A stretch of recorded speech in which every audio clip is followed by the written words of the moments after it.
Y saludamos a esta hora a todas las personas que están conectadas, sobre todo a través de nuestro canal de YouTube. Nos saludan desde Venezuela, de todas partes del mundo. Y muchas gracias por estar, como siempre, con nosotros. Tenemos que contarles que pues Estados Unidos ha elevado un poquito el tono y advirtió a la Organización de Estados Americanos, la OEA, que si no actúa frente a la crisis que sacude a Venezuela y Haití, su credibilidad podría quedar, digamos que en entredicho. A su vez, esto sucede en paralelo. El general Hugo El Pollo Carvajal se declaró culpable de narcoterrorismo y ahora todas las miradas apuntan a si decidirá cooperar con la justicia estadounidense y revelar información clave sobre el régimen de Nicolás Maduro. Y por otra parte, hemos visto cómo Colombia, nuestro país hermano, ha desplegado tropas en la frontera con Venezuela en una nueva, quizá, ofensiva militar contra grupos armados ilegales que operan en la zona. Digamos que tenemos tres frentes abiertos en una región donde las tensiones continúan, pero para profundizar sobre estos temas, hoy es martes y nos acompaña nuestra compañera Gaby Peroso con sus perspectivas. Gaby, bienvenida, buenos días. Días a ti y a todos, como siempre, un placer estar aquí.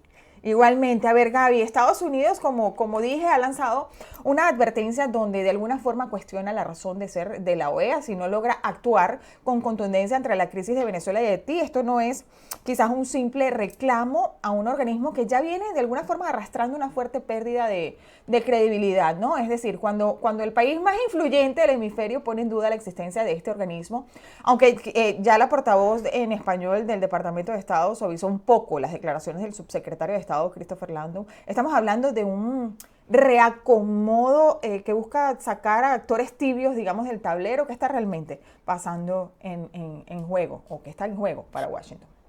Bueno, aquí el tema es que la Organización de Estados Americanos depende por lo menos al Uh -huh. 50% mínimo de Estados Unidos. En primer lugar, sus principales sedes de la Comisión Interamericana y de la Secretaría General están en Washington, D.C. Si acaso Estados Unidos se plantea entonces evaluar su pertenencia a este organismo, ya por lo menos se perdería la sede, por no decirlo menos de 90 y tantos millones al parecer que tienen de funcionamiento. El 50% lo aporta Estados Unidos.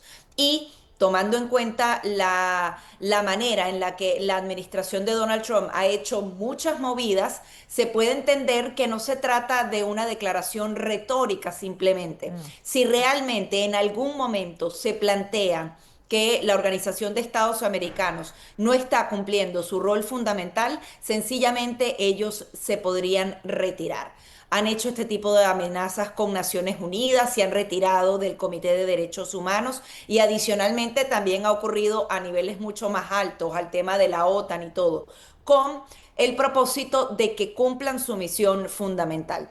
Obviamente el paralelismo no es exactamente el Sí. mismo, pero ese Donald Trump en la primera administración diciendo que la OTAN tenía que pagar las cuotas que debía pagar y finalmente lográndolo la semana pasada, da cuenta entonces de cómo ellos utilizan esto para presionar. Esta presión particular obviamente le conviene muchísimo a los venezolanos porque justamente hemos visto ya un nuevo secretario general de la Organización de Estados Americanos ser súper tibio, decir, no, bueno, yo no voy a decir si es dictadura o no, no voy a entrar en eso, cuando lo que apuntaba Landau, que es el segundo a bordo para América Latina en el Departamento de Estado hacia nuestra región, le decía, tienes que ver que hay una elección fraudulenta, que no has querido reconocer nada, que no hay ninguna acción contundente por tu parte, mientras el otro decide ignorarlo. Nosotros además estábamos acostumbrados a un secretario como Luis Almagro, que era extraordinario con la palabra, lamentablemente estaba atado de pies y manos porque la mayoría de los votos, sobre todo los que se producían en el Caribe, terminaban siempre salvándole el pellejo a Nicolás Maduro. Aquí cabe la pregunta es si no solamente van a presionar a la Secretaría General, sino también a esos países que siempre están en contra de cumplir con su misión fundamental, porque una de ellas es el tema de la Carta Democrática. No creo que Mm. llegue a materializarse lo que nunca se materializó en el pasado con el secretario Almagro, pero un Estados Unidos presionando definitivamente puede conseguir algunos resultados interesantes. Por ejemplo, a través de la Comisión Interamericana de Derechos Humanos, que no querían poner a Rosa María Payá, Uh -huh. cubana, justamente por toda esta línea de izquierda que normalmente tienen la mayoría de los países. Finalmente llegó y ya están pidiendo, por ejemplo, que las naciones declaren al Tren de Aragua como organización criminal y no solamente en un simple papel, sino que haya una coordinación de inteligencia, de compartir información para poder entonces seguir desarticulando esta banda. Fue una propuesta de Perú, la apoyó Estados Unidos, la apoyó Argentina y poco a poco otros países se van sumando. A través de una organización de Estados americanos se podrían entonces conseguir este tipo de resultados que sí serían prácticos y definitivos, y eso haría que Estados Unidos permanezca allí porque hay una utilidad como tal a este organismo multilateral. Veremos qué pasa con este tema y si sigue pues la presión, que ojalá así sea como lo decías, será pues bueno para los venezolanos. Pero por otra parte, el general chavista retirado Hugo Carvajal se declaró esta semana culpable, la semana pasada en Estados Unidos por cargos ligados al narcotráfico, al terrorismo, en conexión pues directa con las FARC y el cartel de los Soles. Esto no es un militar cualquiera, Gaby. Hablamos del ex jefe de inteligencia militar del chavismo y uno de los hombres más cercanos al expresidente Hugo Chávez. ¿Cómo interpretas esta jugada judicial justo antes del juicio formal? Pues se prevé que pueda dar información de alto nivel a cambio de una reducción de condena. ¿Lo ves viable? Yo creo que sí. El juicio iniciaba ayer, 30 de junio, y él finalmente decide declararse culpable de todos los cargos, narcotráfico y terrorismo. Eso también hay que apuntarlo. Estamos ante una de las figuras más importantes de lo que han sido estas décadas de relación entre un gobierno y grupos criminales. Él era el líder máximo de esa organización criminal durante años, sobre todo cuando la era de Hugo Chávez Frías, aunque también estuvo con Maduro cuando lo salvaron de una detención que tuvo y después lo recibieron como un rey. Pero estamos hablando de ese CEO que fundó la organización, por ponerlo de la manera más simple. Y en esa fundación, precisamente, él estableció lazos que se pueden haber mantenido incluso al día de hoy. Ha asegurado a través de sus abogados e información que se ha dado a los medios de comunicación que no solamente se trata de la información del pasado, sino que incluso él tiene información específica sobre cómo el Tren de Aragua llegó a Estados Unidos, la manera en la que iban a actuar, es decir, no lo ve como un simple grupo de migrantes que llegaron a Estados Unidos, sino justamente ratificar lo que han venido diciendo autoridades y el FBI de Estados Unidos, que Nicolás Maduro en su plan de seguir entonces debilitando a los Estados Unidos envió a este equipo criminal. Y esto se ratifica un poco con lo que hacían en el pasado. Con el tema del narcotráfico, cuando tú ves lo que son esas acusaciones que hacen que cada uno de ellos tenga una recompensa por su cabeza, hablan entonces de un plan orquestado a través de la organización criminal que estaría de la mano de Nicolás Maduro y de Hugo Chávez en su momento para inundar de cocaína y drogas a Estados Unidos y en una segunda fase también a estos elementos criminales que forman parte del Tren de Aragua. Dice que incluso maneja cuentas. Está el tema del Tren de Aragua. Dicen que tiene información sobre el tema del uranio, muy cercano entonces a todo lo que está pasando con el tema de Irán, Mira. porque efectivamente las Naciones Unidas dijo que el uranio sí venía de Venezuela, gran parte de él. Está el tema de las minas, del tema del oro, el tema del narcotráfico, las mismas guerrillas. Es decir, este hombre vale oro, incluso estuvo en el momento en que Hugo Chávez muere, él podría ratificar si efectivamente se murió en Ujú. diciembre o en marzo, y si habría muerto en diciembre, imagínate todas las trampas que hicieron para llevar a la candidatura de Nicolás Maduro y finalmente hacerse presidente. O sea, su misma presidencia estaría en entredicho porque si Chávez se murió antes del 10 de enero, nunca asumió, bueno, tantas cosas. Sí. Este hombre es fundamental, tiene hijos jóvenes y yo creo que al final se la pensó y dijo, yo prefiero una reducción de pena porque no solo se va a declarar culpable, estoy segura que va a colaborar para tratar entonces de bajar esa pena que podía ser cadena perpetua a unos 15 años en prisión para tener entonces parte de su vida con sus hijos que estarían adolescentes a ese momento. Ahora, la justicia y el Departamento de Justicia ha sido claro, ¿no? Él coordinó envíos masivos, como decías, de estupefacientes, protegió cargamentos armados, colaboró directamente con grupos terroristas y lo que no sabemos, ¿no? Pero Sí. que estará dispuesto a decir y a entregar. Se especula que podría involucrar directamente, pues, a las cabezas, ¿no? Que gobiernan Venezuela. Como bien lo decías, pero quiero como de alguna forma englobar qué tanto podría sacudir esto el escenario internacional si llega a salpicar directamente al poder central de Miraflores.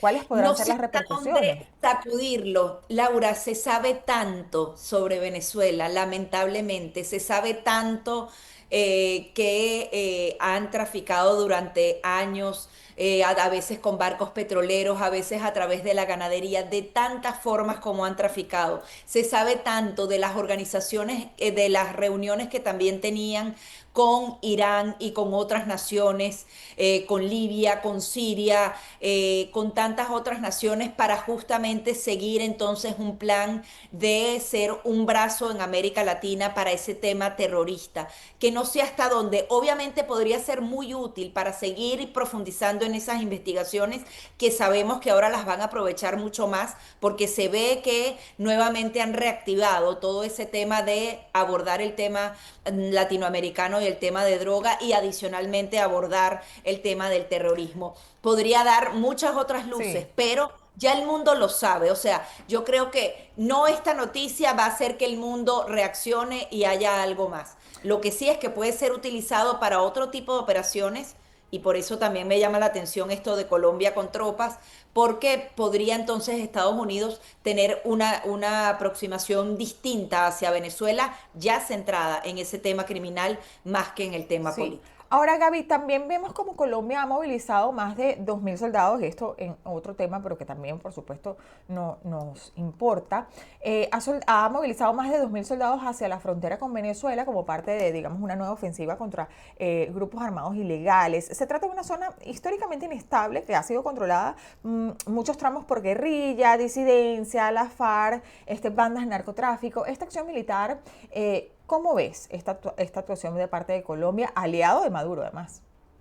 Claro, es que justamente no es un caso distinto, forma parte de una presión que está ejerciendo Estados Unidos. Estados Unidos presiona a la Organización de Estados Americanos y presiona a Gustavo Petro porque tiene una amenaza de la desertificación en todo el tema de narcotráfico. Estaba oyendo ahí algunas entrevistas, decían que en 1999 hacían por cada hectárea podían producir 4,7 kilogramos por cada hectárea en el 99 cuando antes no había arrancado el Plan Colombia. Ahorita están por encima de los 10 kilogramos por hectárea, es decir, lo han duplicado consolidadamente en el tema de la producción. Y obviamente todos estos grupos forman parte de lo que serían esta producción masiva de narcóticos. Estados Unidos lo está presionando porque dice, ya es demasiado, ya no estás cumpliendo ninguna de las reglas que normalmente se imponen a través del Plan Colombia y te puedo desertificar. Y eso no solamente daña el narcotráfico, sino, por ejemplo, puede dañar la industria de las flores en Colombia, por ponerte lo mínimo, porque empiezan una cantidad de trabas gigantes. Ahí Gustavo Petro, Estados Unidos lo presiona porque Estados Unidos quiere darle más al tema del narcotráfico y al tema incluso también de la minería y el oro y todo eso.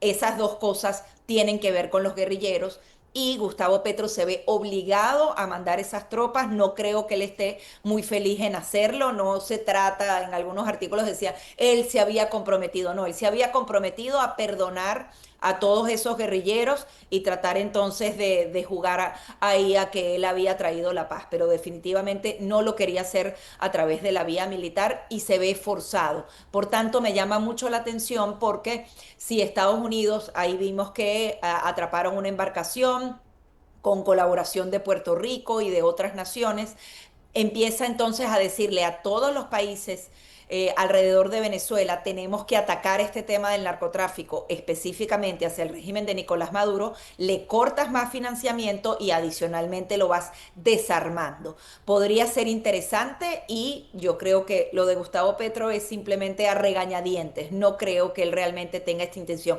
Ojo, tiene la presión interna por todos esos últimos atentados terribles que ha sufrido Colombia y adicionalmente el atentado contra Uribe, el senador.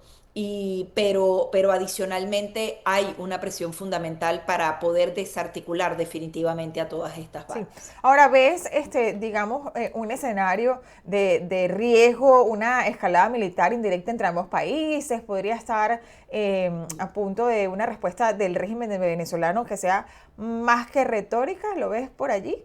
Bueno, el régimen de Nicolás Maduro no tiene manera de responder a un ejército de Colombia que si bien está Gustavo Petro hoy, tiene décadas de preparación y es élite, o sea, una de las mejores fuerzas militares que tiene Latinoamérica es la colombiana. No es el caso de Venezuela, que lamentablemente han quitado cualquier tipo de adiestramiento y de preparación para esos militares.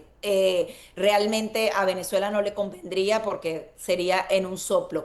Pero adicionalmente yo estoy segura que hay conversaciones entre Gustavo Petro y Nicolás Maduro diciéndole, mira, tengo que mandar esto, incluso capaz y le avisa para que realmente no se enfrenten o no detengan a la gente que realmente es valiosa para ellos, porque acuérdate que todos ellos están trabajando en conjunto, Laura. Y si acaso empiezan con eso, sería con una intención política de que Nicolás Maduro necesita subirle la retórica, distraer la atención, pero yo no veo ni a Maduro Sí, ni a Petro enfrentados en este caso. Ha ocurrido en el pasado con otros sí. presidentes que sí eran de derecha. Y Nicolás Maduro no podía accionar absolutamente nada porque es que la correlación de fuerzas es, no sé, 10-1, lamentablemente, porque nuestros militares eran extraordinarios, sin embargo, los dejaron de preparar y los dejaron entonces de invertir en ellos, tanto en equipos como en su calidad humana. Ah, bueno, pues veremos qué sucede en este contexto geopolítico. Gaby, ¿qué pasará con la OEA? ¿Qué pasará con el Pollo Carvajal en torno a, pues, al cartel de los soles, las tensiones militares entre Colombia y Venezuela? Pero sin duda nos reencontraremos el próximo martes con más de tus perspectivas. Muchísimas gracias por haber estado con nosotros el día de hoy. Gracias a ti y a todos. Y ustedes no se aparten porque ya venimos en la próxima parte con más de su programa Buenos Días.